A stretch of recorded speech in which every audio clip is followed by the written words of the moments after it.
Bismillahirrahmanirrahim. Alhamdulillah. Assalatu wassalamu ala Rasulillah wa ala alihi wa ashabihi wa mawalah. Jamaah rahimakumullah. Ada pertanyaan yang masuk bermacam-macam. Sebetulnya ini adalah harian, namun tidak ada jeleknya kalau kita bahas pada kesempatan ini. Yang pertama, saya masih ingat betul, apa hukumnya salaman setelah sholat? Ini pertanyaan yang klasik. Karena kalau kita melihat dari Al-Quran maupun hadis yang implisit menerangkan masalah itu tidak ada. Ya. Saya balik bertanya, kalau kalian sudah selesai sholat terus memegang HP, kira-kira kena ora?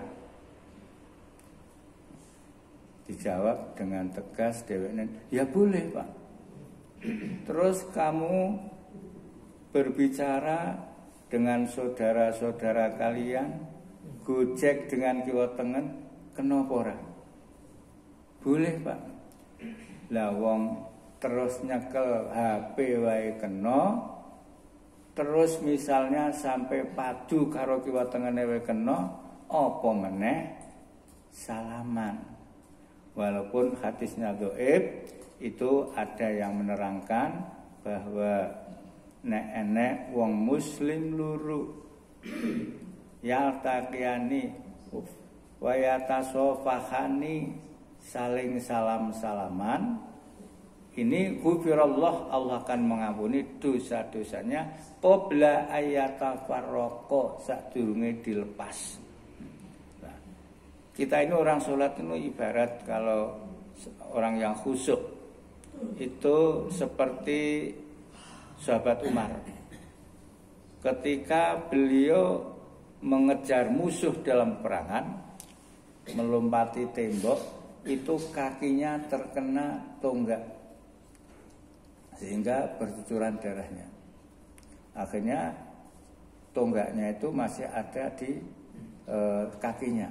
Akan dicabut saudara, jangan sekarang kalau mencabut.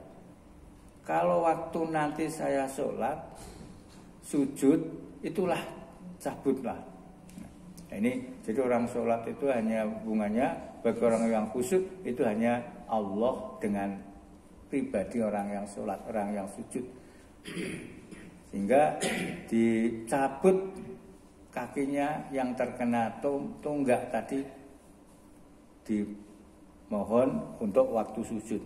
Nah, orang sholat itu hanya hubungan dengan setelah selesai assalamualaikum. Lah kok kiwa tengene ana saudaranya. Lah karena ketemu terus, nah ini ada yang ibaratkan seperti itu. Pada prinsipnya, lah wong arep nyekel nyetel WA wae kena apa meneh salaman, itu adalah aturan yang bagus. Nih, yang kedua, jadi saya kerep banget mendengar yang namanya keluarga sakinah mawaddah warahmah. Kuwi nek wong Jawa muga-muga atut runtut dumugi kaken lan inen-inen. Kuwi nek wong Jawa. Nah, lah agama artinya itu sakinah, itu adalah artinya tenang, tentram. Keluarga sing tenang, sing tentram. Sakinah, ayem, tentrem. Dungane itu ya. Jadi itu kalau pendengar itu kita enggaknya asosiasi seperti itu. Amin, itu ngerti. Ndongake amin. Muga ayem, tentrem. Mawaddah itu penuh dengan kasih sayang. Penuh dengan kasih sayang. Keluarga sing ayem, tentrem, penuh dengan kasih sayang, warahmah, dan mendapat kasih sayang dari Allah Subhanahu wa taala. Ini ada yang sampai mengartikan nek sakinah itu podo semuanya didoakan ayem tentrem teko besok nek Jawa kaken dan inan-inan. Kemudian mawaddah itu ada yang mengartikan itu adalah berumur kurang lebih sampai 40-50. Itu mawaddah, kasih sayangnya masih seperti itu. Warohmah itu adalah sudah umur 50 sampai ke atas, itu rohmah, jadi kakek dan inan-inan. Nah, ini ada yang mengatakan seperti itu. Pada prinsipnya keluarga besok menjadi keluarga yang ayem, tentrem, istiqomah. Nah, ini adalah istiqomah itu artinya itu ayem, tentrem, ning jejeg carane koma itu jejeg anune ora goyah terkena mandang wis nikah rumah tanggane goyah, tidak seperti itu. Istiqomah jadi sakinah mawaddah warohmah. Ini antara lain gambarannya seperti itu, keluarga sing ayem tentrem saling kasih mengasihi juga mendapat kasih sayang dari Allah Subhanahu wa taala. Ini arti dari sakinah, mawaddah, warahmah. Pertanyaan yang ketiga ini berhubungan dengan puasa. Ini pertanyaannya, saya sudah punya orang tua yang namanya eyang, itu sudah tua. Lah nanti kalau puasa, kalau tahun kemarin itu puasanya awal isomel puasa, terus akhirnya sak gelem dhewe karena sudah pikun. Lah itu bagaimana, Ustaz? Nah, pada prinsipnya kita semuanya orang Islam, Muslim, mukmin itu wajib puasa. Kemudian ada keringanan-keringanan yang namanya rukhsah pada bulan puasa tidak boleh diperkenankan tidak berpuasa. Siapa itu? Satu adalah orang yang sedang sakit, itu boleh tidak berpuasa. Kemudian orang yang sedang bepergian, tidak mampu puasa di tengah perjalanan, boleh. Ini tidak. Kemudian orang yang haid itu malah harus tidak berpuasa. Nifas ini malah harus tidak berpuasa. Ini rasa takon Mas Maman haid ya apa barang. Kemudian orang yang sedang hamil tua, ini kalau keberatan atau merasa berat tidak mampu, boleh tidak berpuasa.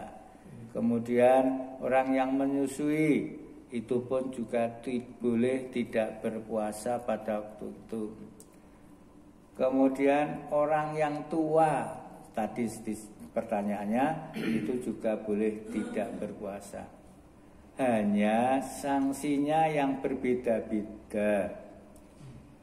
Seluruhnya itu rata-rata itu supaya nanti diganti dengan hari-hari yang lain, bulan-bulan yang lain mengganti puasa yang ditinggalkan. Kecuali orang yang memang tidak mampu, tidak kuat. Seperti tadi yang dipertanyakan orang tua tadi.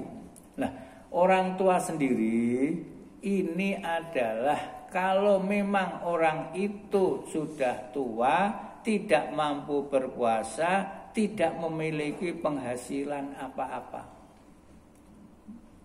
Dahare hariane dicadong karo anake. Dihormati ora dicadong, diopeni dihormati anake. Nah ini anake sendiri juga hanya pas-pasan. Misalnya itu. Nah, orang yang sudah tua, tidak mampu berpuasa, tidak mempunyai penghasilan, itu ora wajib poso ora wajib apa-apa. Tetapi kalau orang yang sudah tua tidak mampu berpuasa, mempunyai pensiunan atau pensiunan. Nah ini karena atau mungkin penghasilan yang lain. Depositone ya ono akeh atau mungkin punya sawah atau penghasilan. Nah ini ora usah poso ning kudu ganti dengan fidyah. Fidyah itu memberi makan seorang makir satu hari ya satu orang. Kalau 2 hari ya 2 orang. Nah, terdiri dari apa? Ya 1 orang misalnya ini contohnya nek mangane misalnya ping 3 ya nek sekilo wis wareg. Terus ditambah lauk pauke itu dihitung. Begitu pula orang yang meninggalkan puasa karena hamil atau karena menyusui. Itu kalau khawatir aku nek poso, aku yo lemes. Mengko anakku yo malah kapiran samsel rewel terus. Nek dilabyak wingi tak diposo yo ngono aku terpaksa.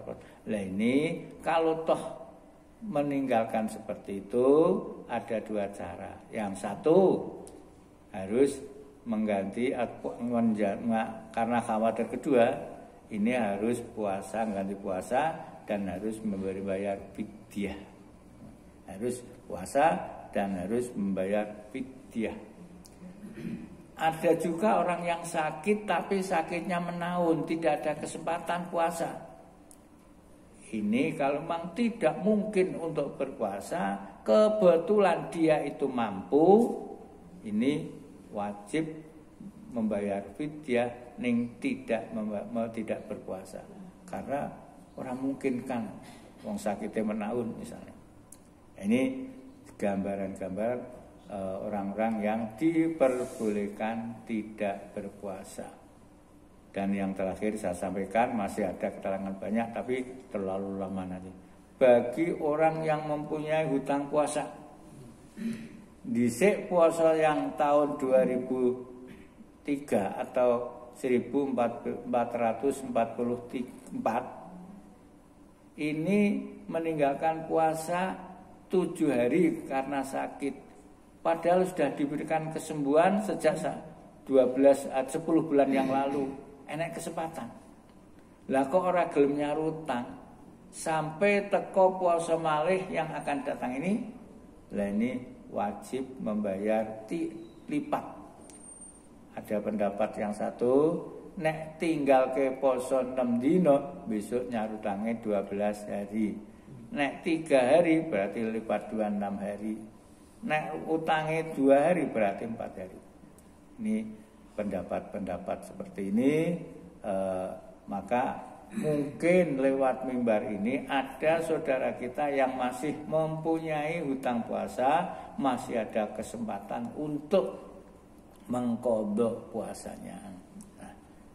Nah, ketika Siti Aisyah radhiyallahu anha, beliau sedang menstruasi. Itu setelah selesai Rasul manggil karo Siti Aisyah, diperintahkan untuk mengqadha puasanya. Tetapi wala nu'maru bi qadha'i shalah, tapi kalau sholatnya tidak diperintahkan. Maka hukumnya sampai sekarang diterapkan syariat Rasul. Jadi kalau wanita haid itu sholatnya tidak usah dihitung. Karena rutinitas sudah sholat, walaupun tidak sholat karena men, itu tetap akan diberi pahala. Tetapi kalau puasa, ini Rasul memerintahkan untuk mengqadhanya. Wallahu a'lamu bishawab. Kalau itu benar dari Allah, namun kalau ada kesalahan itu dari saya pribadi. Semoga Allah memberikan ampunan dan memberikan ilmu sehingga tidak salah lagi. Dan kalau memang itu ada hal yang memang tidak benar, saya sangat menginginkan peringatan atau mungkin dari saudara-saudara kita untuk bisa memberikan masukan. Wallahu a'lamu bishawab.